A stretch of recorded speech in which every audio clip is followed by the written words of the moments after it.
एक global kingpin और कराची का एक लोकल वॉरलॉर्ड। ये कहानी है इन दोनों के टकराव की। साल 2009 में कुछ ऐसा हुआ जिसने एक सवाल खड़ा कर दिया।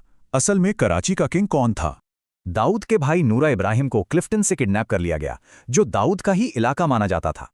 किडनैपर ने उसे टॉर्चर किया और उसकी चीखें दाऊद को फोन पर सुनाई। मैसेज एकदम साफ था। नूरा को 6 गोलियां मारकर उसकी लाश एक एटीएम के बाहर फेंक दी गई। ये दाऊद को सीधी चुनौती थी।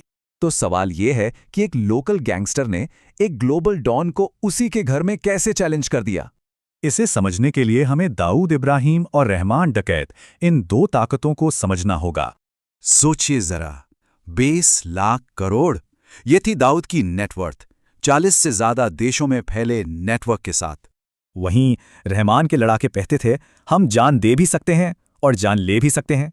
इन दोनों की ताकत और काम करने के तरीके में जमीन आसमान का फर्क था। दाऊद की असली ताकत थी पैसा और सिस्टम। वो पर्दे के पीछे रहकर काम करता था।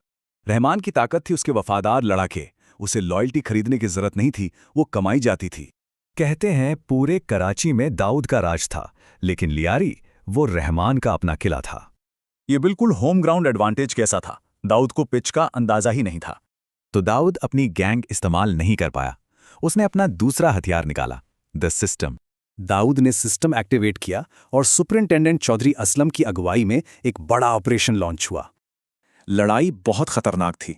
एक तरफ पुलिस की एलएमजीज तो दूसरी तरफ रहमान के आरपीजीज थे। और आखिर में दाऊद की पहुंच रहमान की पकड़ से कहीं ज्यादा बड़ी निकली। इस कहानी ने अंडरवर्ल्ड की एक बड़ी सच्चाई सामने रख दी।